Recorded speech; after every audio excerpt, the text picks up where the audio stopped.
Here's a lady who says, on Saturday, I'm getting together with the friend that I told you about that I had the falling out with, some time ago, the one that we've already talked about. And I feel good about it. It's really common when people write about something that they would like to do that they say, I feel good about it. And I'm not suggesting anything nefarious here, but if people really felt good about it, as in positive it was the right thing to do, there probably wouldn't be a reason to tell me I feel good about it. When I say I'm going to go out and do some work in the backyard, I don't say to Donna, I feel good about it. I just go. It's often a clue that there's some doubt. And sure enough, she says he's also a close friend of Alex. This is a man that she just recently ended a several-year relationship with. And they run in the same circles. So the friend, Earl, invited me to a party Saturday night at the same house that Alex, the recent ex-boyfriend, just recently moved out of 2 weeks ago. The invitation is bringing up a lot of stuff for me, which is a way of saying I'm feeling really conflicted about this. That's a phrase that's used very commonly by people, bringing up stuff. Think about it if you go to use that phrase, because it means there's something about this that I'm afraid of. It doesn't just bring up stuff. It doesn't bring up wealth. It doesn't bring up the local landfill. No, it's fear. She continues, I want to go to the party. These are my friends too. People tell you so much by the way they say things. I want to go to the party, and then there's almost this possessive, well, yeah, these are friends of my exes, but these are my friends too. So she's already 2 or 3 times tried to convince me that she has a right, which of course she does, but she's trying to convince me that it is right that she goes to this party. She's really working at this, which makes you wonder about whether it's the right thing to do, because if it is, people don't work at it. I'm guessing that Alex, my ex, will be there. Very likely, since he, as you said, runs in the same circles and is a good friend with Earl, who, owns the place. I don't want to see Alex. That's the ex. But I do want to see Alex. There's a lot of conflict going on here in her head. I don't even know what to think about seeing Alex. Well, if you don't even know what to think about seeing somebody, that's a really big clue. And if you have to convince somebody at least 3 times in 5 sentences that it's okay, and you're still conflicted, you pretty much got your answer. You don't need my help. Don't go. My wanting to go reminds me that I miss him. It reminds me that something is still unanswered between us. It reminds me that I miss being in relationship. Well, I was there when the relationship ended, and honey, there is nothing unanswered between you. So that's at least 4 or 5 different ways now you've tried to convince me that you need to go and to talk to your ex, whom we agreed you do not need to be talking to because it confuses the heck out of you. And here you're demonstrating that it confuses the heck out of you not to talk to him too. There's nothing unanswered. Not one question that you have about your relationship with him, with Alex, not one that I couldn't answer, nor that we haven't already answered multiple times. What you mean when you say that there are things unanswered, you mean that it didn't resolve in the way you wanted. So you're saying things didn't go like you wanted, and if you went back, maybe you can manipulate things so they'd go better.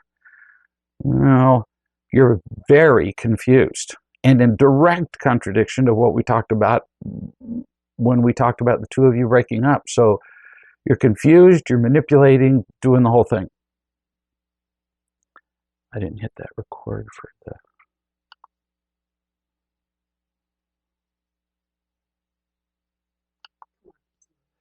Well, but it wasn't.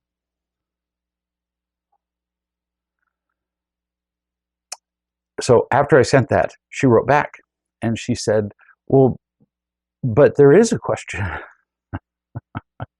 So this is at least half a dozen different ways that she's trying to manipulate me. There is a question whether we'll ever get back together. Technically, yeah.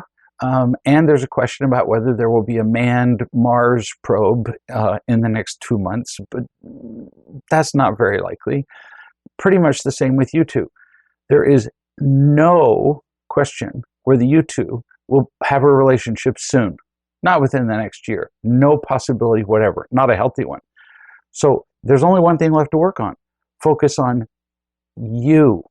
And when you're around your ex, you get very confused. You're very confused just thinking about being around your ex. So what's the answer? We'll keep it real simple. Don't go to the party. When people don't hear an answer that they like, it is amazing how they can find the simplest statements confusing. So there's no confusion here.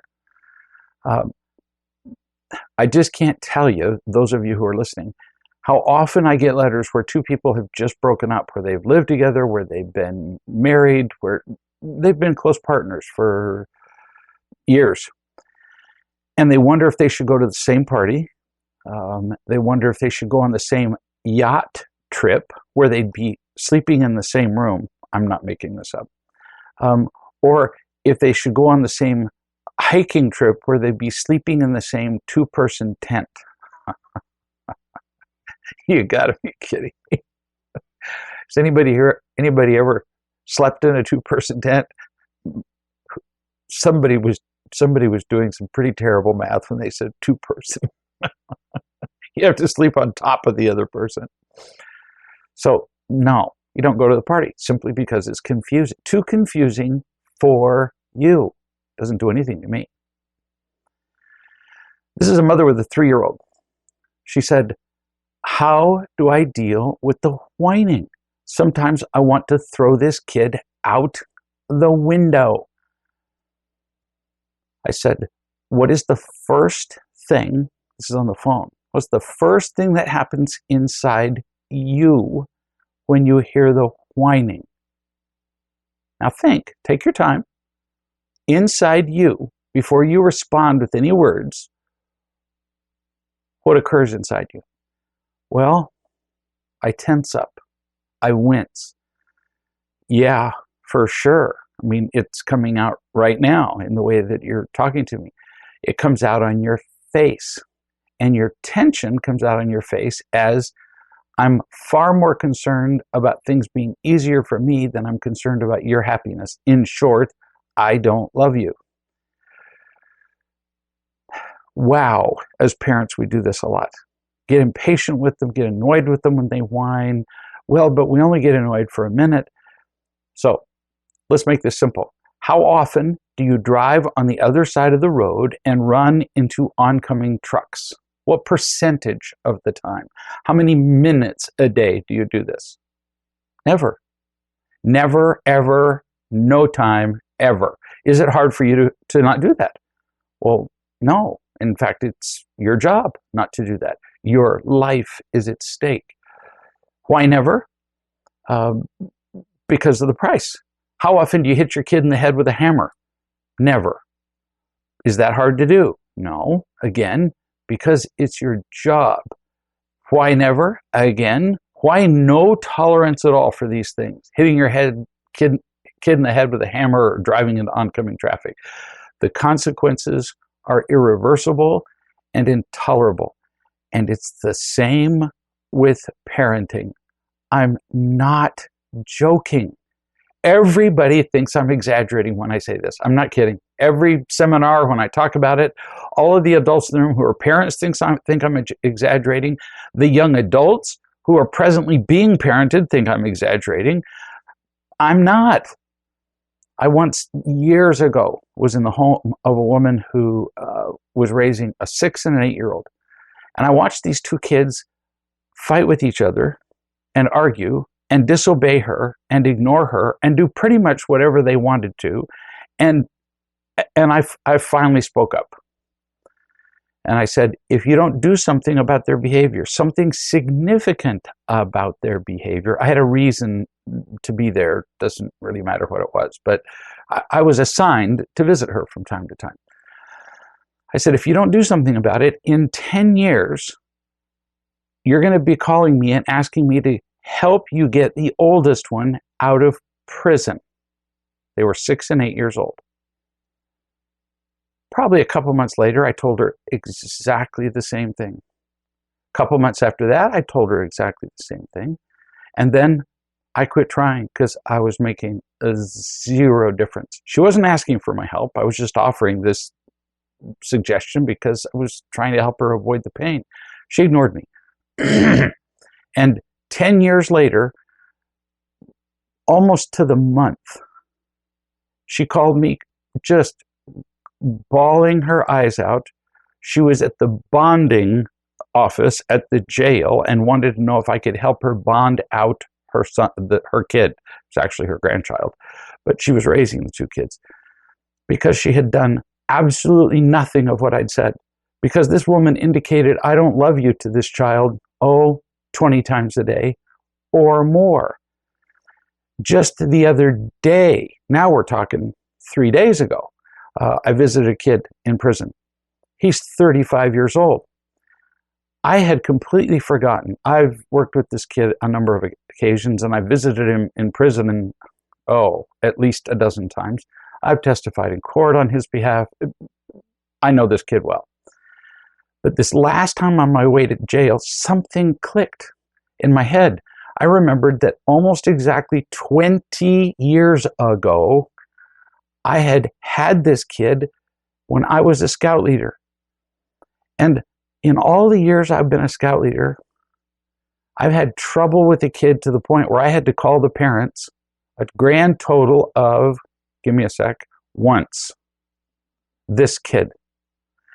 And so I called his home and I described to his mother the kid's behavior, and I told the mother what I had done to help love and teach the kid so that he wouldn't experience the consequences that were looming on the horizon. And she told me pretty much, if my child needs any correcting, I'll do it. And so you can butt out. And she told me some other things I could do, which I chose to take as optional. I begged for her to pay attention.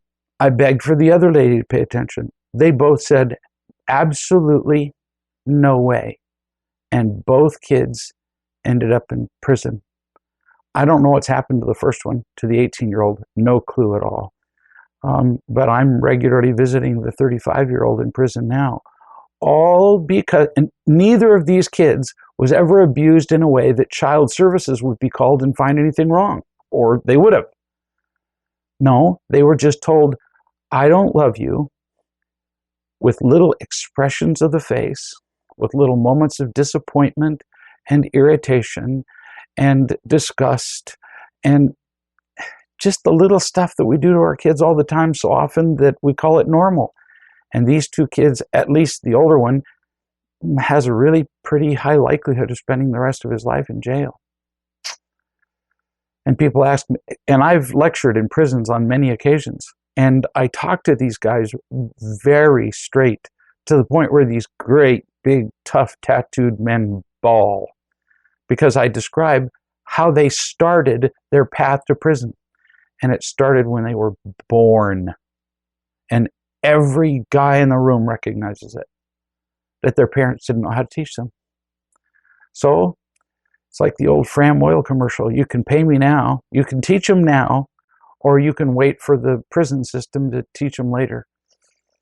Gets pretty expensive later, I tell you. This is from a mother in real love who posted pictures of her son, and she said, this sweet little boy told me yesterday that I was like Jesus. Then in parentheses, she said, yeah, I turned my head in shock too. I was very surprised, and I asked him, how is that? And he said, you know, when I wasn't behaving and I was being rude to you, well, you were still nice to me. Remember when everybody was being mean to Jesus and he was just nice back to them? So see, you're just like Jesus. What a beautiful thing to hear. So I just told you examples of parents who haven't loved their children. Here's an example of a parent who has. And if she keeps this up, I won't be visiting this kid in prison, nor will I be seeing him in counseling for his 9th terrible relationship. Love everybody, no matter what their behavior is. That's how simple real love is. Here's somebody who says, is there ever a time when saying I'm sorry out of sympathy is a loving thing to do? Not as an apology, because we've talked about that before, but you know, like when something bad happens. I thought about that for a bit. Rarely, I suppose, but I couldn't think of one. Mostly, I'm sorry is just hollow and confusing. Let me repeat that. I'm sorry is both hollow and confusing. You have to ask yourself before you say it, I'm sorry about what? So, for example, you're at a funeral and you say, oh, I'm sorry for your loss. Well, what if it's not the loss you think? What if that person's been terminally ill for the last 4 years and in endless excruciating pain, and they hoped for the death? They prayed for that person's death, and you're telling them you're sorry for their loss, and frankly, they're having a party. They're thrilled that their loved one is now free of pain. What if you're sorry for the very best thing that could have happened to somebody? A lady once said this in response. This person who is writing this letter, I'm sorry, says that she called a coach, and the coach said, I'm sorry, in response to me saying, my family is insane. That's how this whole letter started. But I was actually excited about realizing it and feeling like it's actually kind of comical, and it explains my entire childhood and how I turned out the way that I am. So I'm sorry would not be an appropriate thing to say to somebody who had just come to the realization their family was insane and it explained their whole life. Do you see? We say I'm sorry out of social custom, and in many cases it's completely inappropriate and completely wrong. And when we say we're sorry, what if people, and they often do, feel obligated to comfort us? And our attempt at sympathy backfires. So saying I'm sorry, you better be pretty sure you know what you're talking about before you say it. On the whole, I never say it. So what's the solution?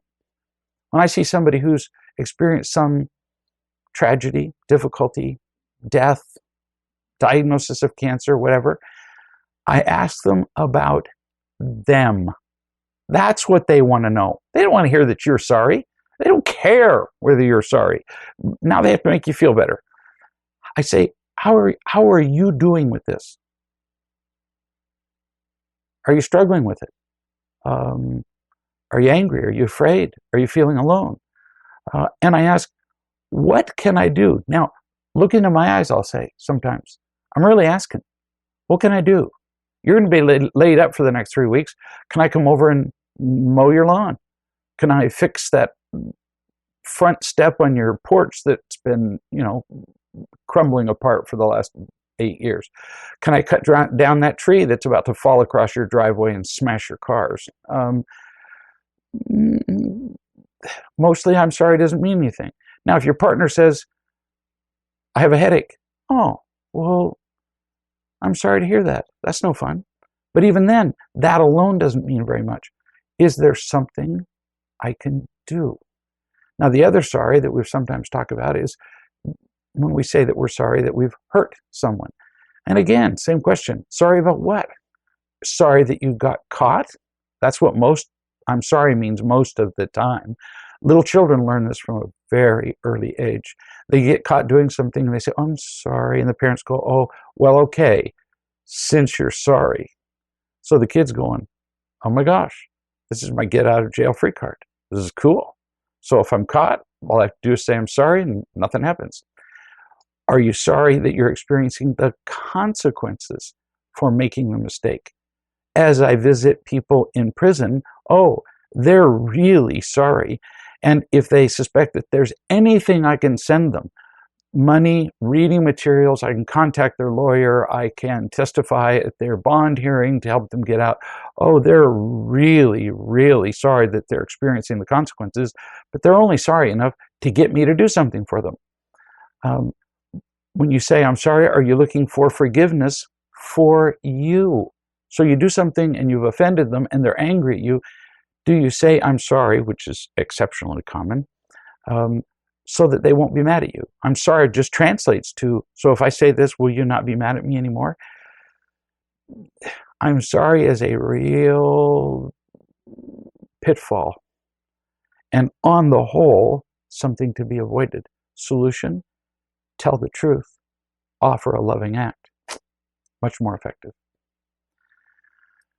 A man in real love sent this to me the other day. He said, I noticed that as I surrender to being loved and loving and embrace my spiritual tradition, whatever that means, his belief in God, I'm not sure, he didn't specify, my spiritual tradition, I notice that my world slows down and I move from being who I should be to being who I am. Oh, please listen to this again, because this is very cool. Should be, which doesn't last. You know, I should exercise more. I should clean up my room. I should file that stack of papers that's been in the same place for, 28 years or so. In some people's cases, much longer. Should doesn't motivate people very much. He moves when he's feeling peaceful and surrenders to being loved and loving, from should to who he really is. Who he really is comes out. Who he really is serves other people and is loving. Whereas should is white knuckling and just doesn't last very long. And pretty much I discover, he says, I don't do what I should anymore. Oh, sorry, I apologize. He didn't say this. This is me saying this. I don't think about should much anymore. That's not what motivates me. I pay attention to who I really am. And I commit to stay true to that, because it turns out that who I am wants to do what is right and wants to avoid doing anything that would betray who I am. It's something I have a desire to do. Who I am doesn't want any influence in my life that would detract from being true to myself, which includes being loving to others. He continues, judgment, when I'm feeling peaceful and loved and loving, judgment becomes noticing. So he's saying he doesn't judge others. He just notices what they do. Anger, he says, becomes choice. When you can choose how you respond to something instead of just becoming angry, you're really alive. Hope, he says, is a gentle companion. Oh, that's just poetically said. Forgiveness comes more quickly for myself and others. The world is still dangerous, and yet I trust life. Oh, again, beautifully said. The solution to danger is routinely, almost uniformly thought to be defending or attacking. Oh, but that never works. The solution is trusting. Sure, the world is dangerous. And the more dangerous the world becomes, the more trusting I need to become. Trusting in who I am, trusting in the power of my own love, trusting in the power of the divine, because defending myself certainly doesn't work. If you'd like proof of that, pick a world war, pick a civil war, pick a war, pick a conflict. It's the lack of trust that causes the conflicts and keeps them going. And then he concludes with, it's nice to know that you're walking the path with me. Well, I hope so. Not as poetically as you just said, but how beautifully stated. What a way to live. I know a couple, and she is fastidiously clean. Just everything is spotless. You can eat off any surface of the house. In fact, I'm pretty sure there are no germs on any surface of the house because she kills them all. She has some sort of X-ray vision or microscopic vision and can see them all and stomps them out. She criticizes her husband for the slightest infractions, like he throws a piece of plastic toward the garbage can, misses, and it rattles, rims out, and drops next to the garbage can. She criticizes him for that, says something snotty to him. He doesn't recycle things in the correct bin, or doesn't wash things out, or leaves the door of the house open for a second too long as he's coming in or going out, which of course lets in that filthy dust. She just rides him all the time. And he said, I think maybe I just need to focus on being more loving, which would mean being more attentive to her need to be clean. And I said, that's really very sweet of you to consider. But no, actually not. It will just feed her sense of entitlement to be demanding. You, at some point, when you get the courage to do it, have to talk to her about her standards being higher than yours and say, I will be as neat as I can. I will do my very best not to create messes for you. But your standards of cleanliness are, for me, impossible and actually kind of annoying. It's just way overboard. So I'll do my best to keep things clean. And if that's not enough, then you can make up the difference. You can bring the house up from the standard of cleanliness that I have to your standards. But I can't be me if I walk around afraid that I'm going to make a clean mistake all the time. He's fallen for the trick that victims play with everybody around them. They act hurt that you won't do things their way. In fact, in her case, she actually demonstrates that she's hurt. When something's not clean, she becomes frightened. The germs might kill her.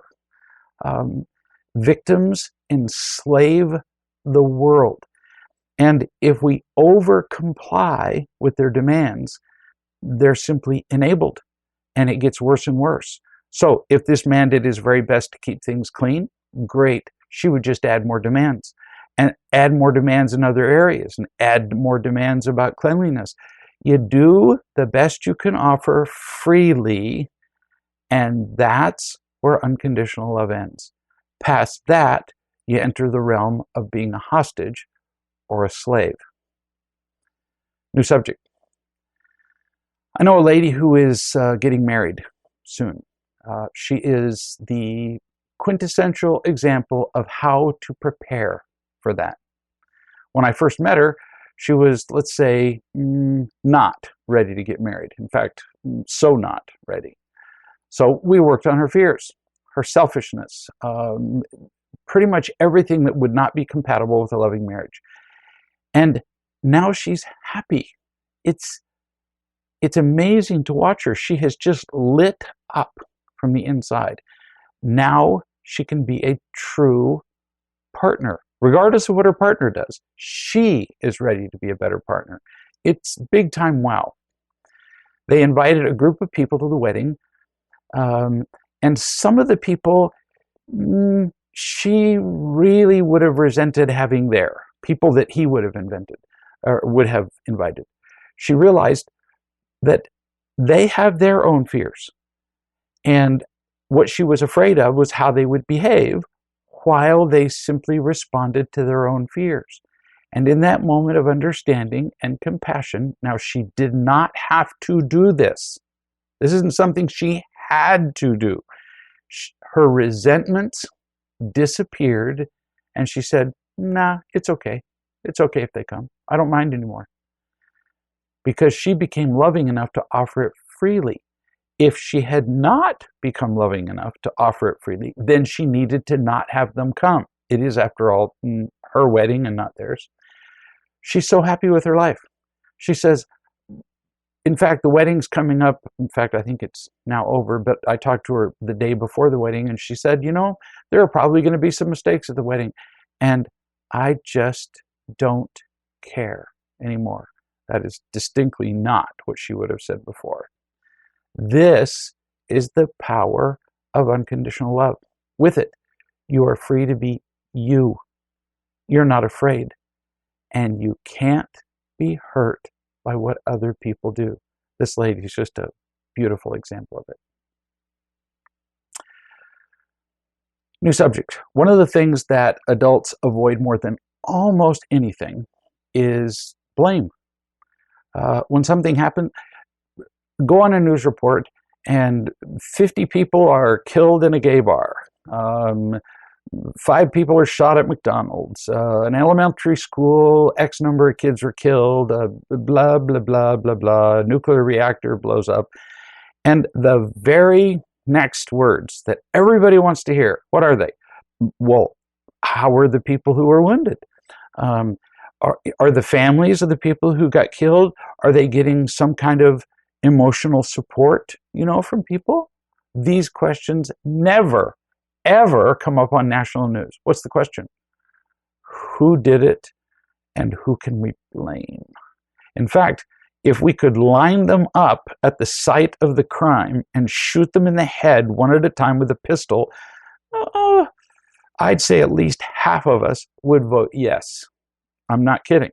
And in fact, if we could have it televised so the rest of us could see it, I think the number would go up from half. I'm not kidding. We just love blaming it. And it's endless in relationships. I see it all day, every day. He did it. Well, she did it more. He did it first. Blame, blame, blame. All because of the fear of not being worthy of being loved if it's our fault, if we made a mistake. So what would blaming be like if you were loved from birth? What would happen to the avoidance of blame? Well, I have some lovely examples of that in my grandchildren. I can't point to me. I can't point to my kids. But my grandchildren have been raised with unconditional love from birth. This is a story about Sylvie, who's now 6. Thank you. You'd think I could remember a simple number like that. And Bruce, who's 4. So the other day, Jeanette was talking with a friend of hers on the phone about how she just can't figure out how to get the smell of urine out of the bathroom. This would be especially puzzling to guys because people urinate in there. You're really wondering why it smells like urine? You go to a gas station and it smells like gasoline. I wonder why this is. But apparently this is more troubling to women. Now, I live with somebody who's extraordinarily clean, and so the bathrooms all smell like a pine forest. So Jeanette, my daughter, she has scrubbed every surface, and she was describing this to her friend. She has lifted and cleaned under the flooring. She's deodorized, she's laundered, she's scrubbed some more, baking soda, whatever you do to get rid of bad smells. And in the next room, Sylvie and Bruce are overhearing this conversation. And from the other room, Sylvie shouted, "That was me. I didn't flush the toilet." And Bruce shouted, "No, it was me. I missed the toilet." What's remarkable about this, they didn't know that what Jeanette was talking about was not a one-time event. It was obviously probably years of use of that bathroom. But they were so interested, these two kids, in solving Jeanette's problem that they did not care about avoiding the blame. Their names were not brought up. They weren't blamed for it. And both children, 6 and 4, were only too happy to take all the responsibility for the problem Jeanette was describing because they had no fear. If they were blamed, they knew nothing terrible would happen to them. They know who they are. They feel loved and loving. And as a result, they carry around with them a power that could very nearly be described as invincible. This is what happens when children feel loved. And when they don't, as I talked about at the top of the hour, they end up in prison. Sometimes a prison with bars, and sometimes a prison where you get to walk around freely, but you're completely imprisoned by fear, pain, and anger. And I'm not sure which is worse. Here's somebody who writes me and says, "I see that I've got a blind spot in seeing other people around me. I'd like your help with this. My coach said yesterday that when my mom says she misses me, it's not really about love. It's that she needs me and doesn't really love me at all. I keep having to see this blind spot. I keep having to have it pointed out to me, not just by this coach, but a number of people have pointed this out to me because they know both me and my mother. Why do I have to have this pointed out to me over and over again? Easy, because you don't want to see it. You don't want to believe that your own mother didn't love you." You continue. "It's so hard to accept that my mom, my brothers, and others don't love me, and to do this without any judgment," which is what I pretty much just said. It might help you to simply remember not that they won't love you, which would be hard not to react to with judgment, but that they can't love you. They can't. Have they ever unconditionally loved you in your entire 50 years? No. Well, doesn't look like there's a whole lot of choice there. If they loved you every other week during that 50 years, well, then you'd have to wonder why that is. But no, they haven't ever unconditionally loved you. They can't, just like pigs can't sing. And just because you get a bunch of pigs together and you invite them to your wedding and you put bows around their necks and appoint them to be the choir, they still can't sing. Just because somebody is a member of our family and we really want them to love us does not give them the ability to do it. They just can't. You continue. "My past immediately jumps in and makes them wrong. I know having no fear is the answer, but the minute I feel it is best not to be with somebody because of their negativity or inability to love me, the blame or fear seem to block out the love." Same answer, honey. You're just refusing to hear it. You really believe that somehow deep down they have the ability to love you. And if only you would persuade them by being a sufficiently good girl after 50 years, or if you sufficiently explain to them how they should love you, you believe that somehow it would happen. You really believe this. You believe that they should, there's that horrible word, be able to love you. And that is the judgment that screws you up every time. You say, "I know there are times when I cannot love, and I'm in pain at those times. So maybe it's the same with them." Yes, dear. In fact, you might write that, you might print out this email. Yes, that's exactly what I'm saying. They are in some kind of pain all the time. which is why they can't ever love you. She wrote back and said that it helped a whole lot to change the judgment. And then a week later, you can't make this stuff up. A week later, she wrote and said, you know, I've been thinking about going on a vacation to pick a place. And I'd only be, you know, another couple of hours drive from, you know, my mother's house and my brother's house. And you know, I really probably shouldn't go all that way and not go visit them. This is the one time when it is okay to hit somebody in the head with a hammer. No, dear, every single time you associate with them, you come back saying, I'll never do that again, because they can't love you. So until you can completely accept the fact that they can't do it and you feel at peace with it, no, you don't go visit them. You just torture yourself and then you feel bad about it for days to weeks afterward. Here's somebody who says, I've been feeling hesitant about writing you. Yeah, you think, since you've been dying to do it for weeks, and I know you have been, and you haven't written once. You continue, I know I still don't trust that you love me all the time. That's an understatement. And I've been thinking that there's no point in writing if I'm not trusting 100%.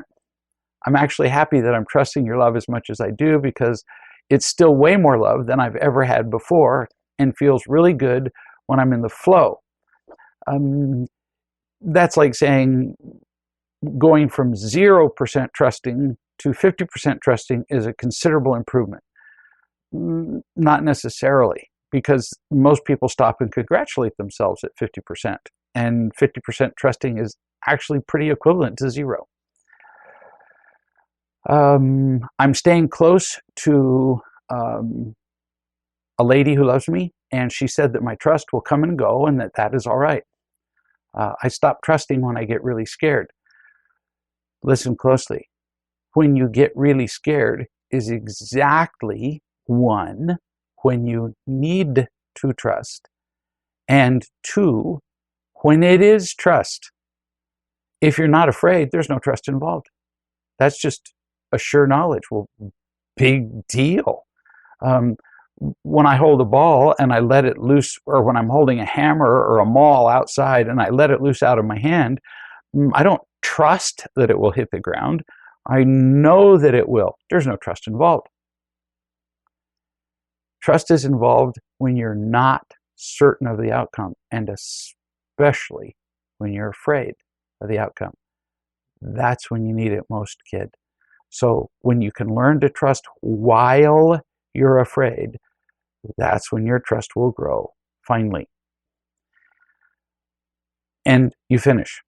And you're right, it is way harder to live the way that I'm living. I'm slowly learning how to trust, even when I make mistakes and feel unlovable. You are learning slowly. And there's some things that we have to pick up the pace on. If I run at 5 miles an hour and I make it a quarter of the way across the ditch, and fall to my death because it's a deep ditch, it doesn't help a whole lot more to run twice as fast and get halfway across the ditch. There's some things that we just have to leap all the way out and do, and trust is one of them. Here's a lady who said that her daughter was living with what she referred to as Prince Charming, or so she thought, for like 6 years. She just couldn't say enough about this guy. He treated her daughter so nice. He treated her so nice. And then the woman came here for an intervention and began to see things as they really are, not as she wished them to be. She began to see all of the behaviors around her, including her own, all the sickness, the emotional sickness, the fear, the anger, the pain, the manipulation. And it turns out that, yes, sometimes this guy is nice to her and to her daughter if he has nothing else to do. But if his friends come by, poof, he goes off with them. If he feels like getting drunk or smoking a joint until he's passed out, he does that. If anybody wants his attention, he is such a people pleaser that he pleases all of them, and his girlfriend, this lady's daughter, slides to last place. So why does she slide to last place? Why does he put everybody else before her?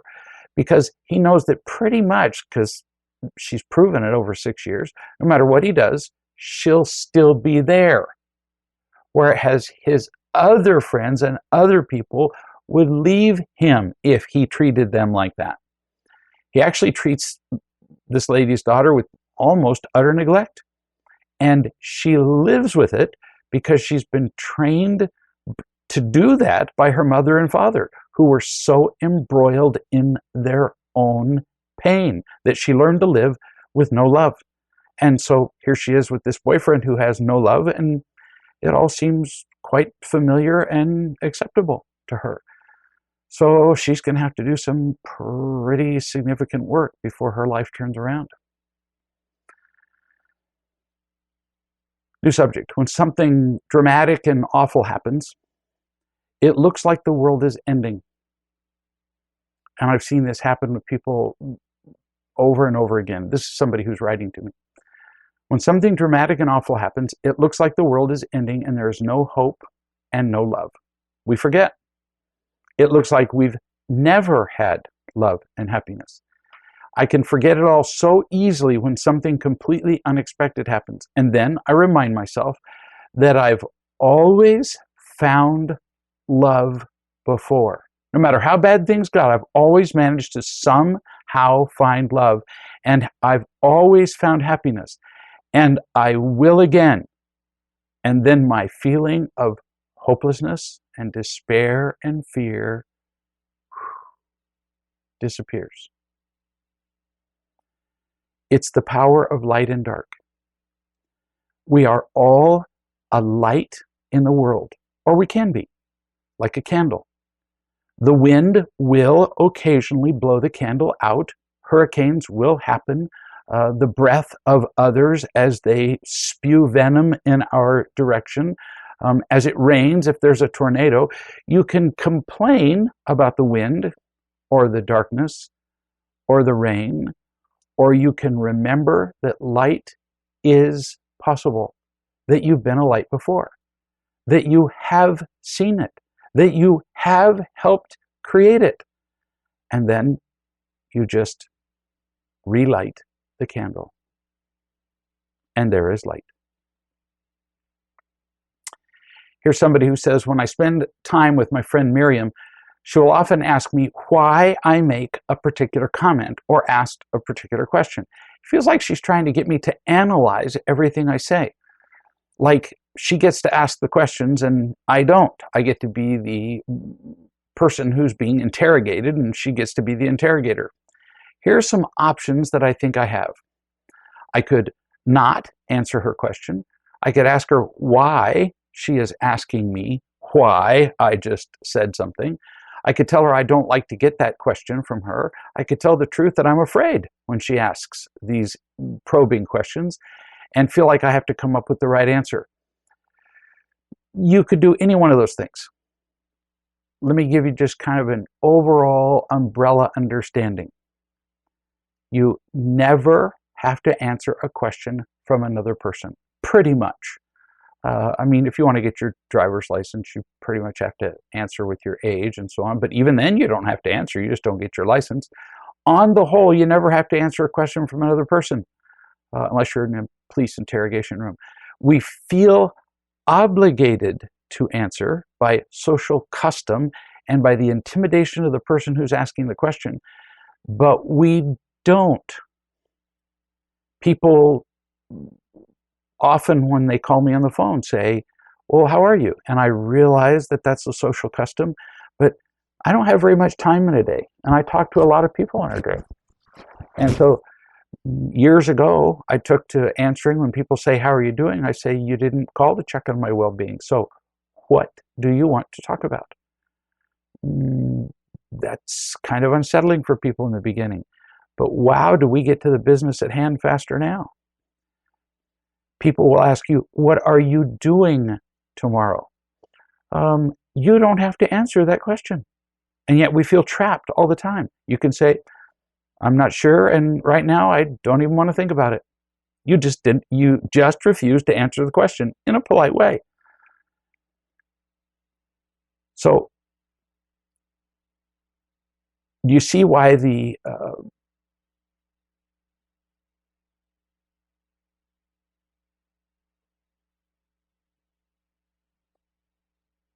it's just better on the whole to just simply tell people, I don't want to talk about it, than to answer back with all those answers that you suggested at the top of your question. It's too much talking. When somebody says to you, well, why do you ask that question? Or why did you say that thing? And then you respond with, well, I don't like being asked that question. What do you think her next question is going to be? Why? Why don't you like that question? You just invited her to keep on talking. So you can just tell people, I don't really want to talk about that. To anything, anytime you want. You won't believe how much freer it makes you feel. I was listening, here's somebody that says, I was listening to a video chat from May 24, and I'm interested in the part about the woman who needed to make agreements with her husband and hold him accountable.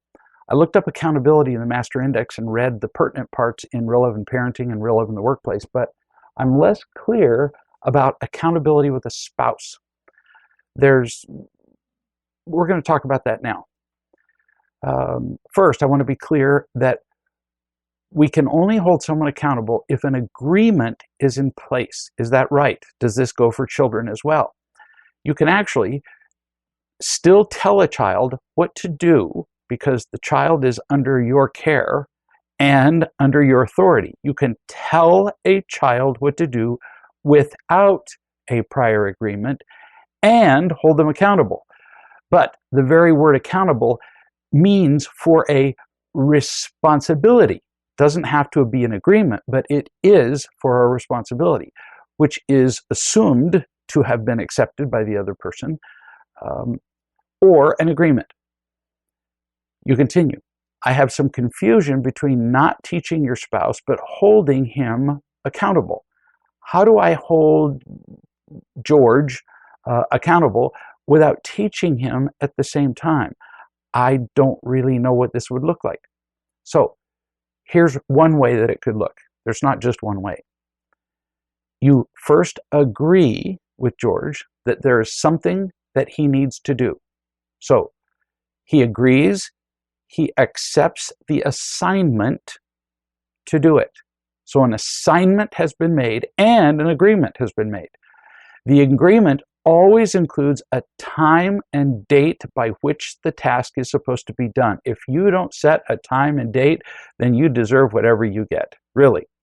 When people say, well, he just never listens to me, did you set a date and time? No. Well, then in his mind, he just translates it to sometime before I'm dead. Really? That's what he does. Just like the stack of papers that have been in the corner for 28 years. On the time and date agreed, you simply say to George, was the task done? That is accountability. If it's still not done, you ask when it will be done, preferably soon. That's called a reassignment. Then you hold him accountable the next time the due date comes. And if he's not responsible repeatedly, then you have a discussion about what needs to be done differently so that he will accomplish these tasks that he's agreeing to do. There's a lot more about that in the parenting book and actually in the marriage book.